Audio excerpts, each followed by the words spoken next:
thought I'd show everybody my Christmas present from this year. My new Thumbler's Tumbler, rock tumbler. It's way better, and I hate to say it, but it's way better than the Harbor Freight one I had, which was probably my fault. I pretty much blew it up. I think I overloaded the barrel with too much weight and media. So this one's been doing pretty good. Obviously, well, we're replacing the carpet soon, but I've had a couple mass disasters, like the lids have blown off on this about, I think, twice now. But I tried to put a cookie sheet underneath it. It made the thing louder, and yes, it's up here in my kitchen and living room area. I'm paranoid. I just don't want it down in the basement. My kids are down there playing video games every once in a while, and the noise, I'm used to it now. It's not that bad at all, but like I said, the cookie sheet made it 10 times worse. The surgical clamp, I'll explain in a little bit. But yeah, tonight I am going to be finishing one round in that barrel here on the right, my yooperlites, or the fluorescent sodalites. They're on their final stage, so I'm going to take them out and see what. Hopefully they're awesome. Alright, see you in a bit. Okay, earlier I showed my Thumbler's tumbler with this surgical clamp underneath the edge. I put it there to stabilize the barrels, because if I didn't do that on this carpet that I have it on, which I already explained why I do that, I guess they'll rub together, and in my opinion, I think that's why the lids blew off the past few times, is because the lateral angle got too unsteady with the weight of the rocks and stuff and the media inside, and it just made everything get all wonky. And I actually witnessed it the one day walking in the house one day after work. This was the first time it happened, and just it started making this crazy noise, and it was going like this, and poof, just a mass explosion of it, like mud and silt and rocks and crap all over the walls, everything. So this clamp just slightly put underneath the whole frame of the unit.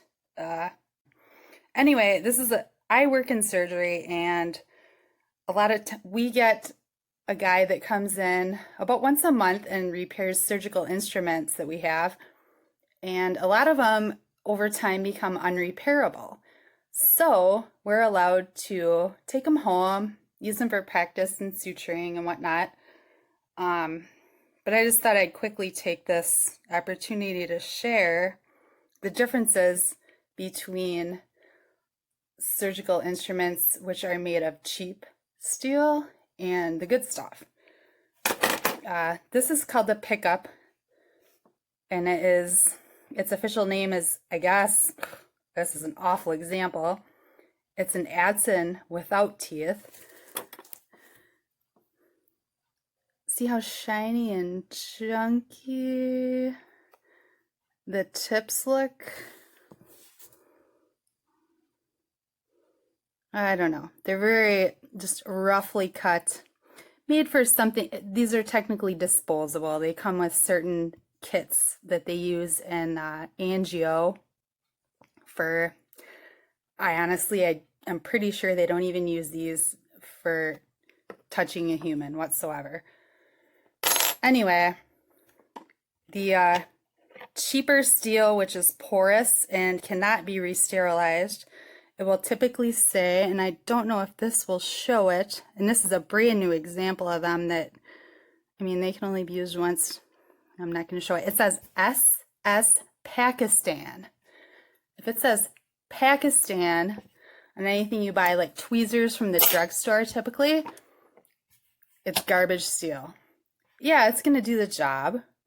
These are wire cutters actually, which I used for my, I do a lot of beach glass jewelry and uh, wire wrapping and whatnot. These are awesome. They're serrated slightly, and I mean, there's this cutting edge here, which is, these are a fine example of cheap Pakistan uh, an instrument. Anyway, this is what is called a long blunt peon, and it's actually just a tubing clamp. And yeah, these are disposable, one-time use. A lot of times they use these in the ICU when they do a trach, an emergency trach. Done and gone. These are very expensive. These had a slight pit. This is called a curved Castro needle holder. Click once and it holds. They use these in very delicate surgeries with a lot of times in heart, open heart, and ENT or nose and throat surgeries. They're awesome for bending wires if you can get your hands on them. But yeah, they had I mean, these are looked at under a microscope for repair, and if there's any kind of slight pit or pore that some sort of bioburden, it's called, can get trapped in, when it's sterilized, it is not sterile. So, one quick last thing. These are examples of some actually German stainless needle holders that I use that were unfortunately unrepairable, but hey, I'm reusing them. So it's all good. I'm not using them to work on a human being. This is a wire twister. Technically, it's called a Rubio. And this is just a very fine needle holder, which, of course, this video isn't going to show it. There is no serration on the inside, so it doesn't mess with the wires that I'm twisting for my art. So there, quick little lesson on surgical instruments. Okay, I took my last batch of the cyanite rocks that have fluorescent sodalite in them, and a guy from the UP officially named them yooperlites. They've been pretty popular in the news the past few years, I think since 2017.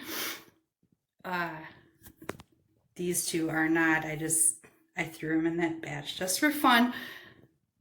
Anyway, a lot of these, okay, this side here, these don't fluoresce at all under a UV light. This flashlight I have. These do. But, I mean, I've tumbled them all twice. This has been a 2-month process for me. I don't want to do it again because I don't want to make them smaller than they are, and they really haven't reduced too much in size at all. They're shiny as they can get for me, and I'm an amateur at this rock tumbling gig, but I'm happy with the outcome. I think what I'm going to do is get a different sort of wavelength for the UV lights. This one is my latest, and it works awesome. It's rechargeable, so it's a lot stronger than the cheapies you can get at your local farm and fleet, as we call it. Yeah. Here, let me I'm gonna turn off the lights, and I'll just try and quickly get this on video.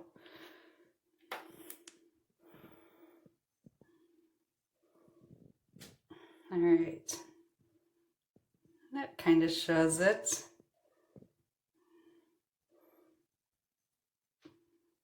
sometimes these UV flashlights, it shows the wavelength will appear in a different color. I've seen some where these yooperlites glow, they're all yellow. Mine are always pink. And the really cool ones are like electric blue. Those are my favorite. I guess those are really expensive kind of lights to buy. I think it's something I'm probably going to invest in here in the future.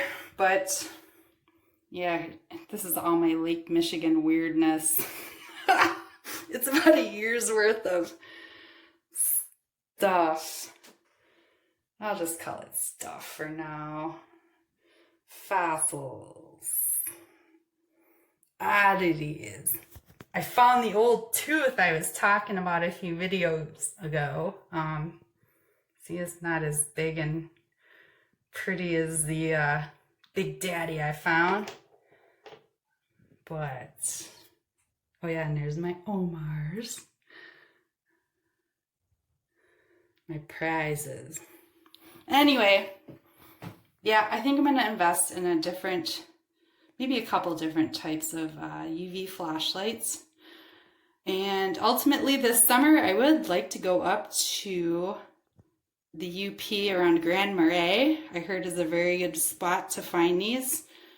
And go out at night. I think my kids would have a blast doing that. I know I would. So, all right, thanks for watching, and I will talk to everybody probably later next weekend. Okay, bye.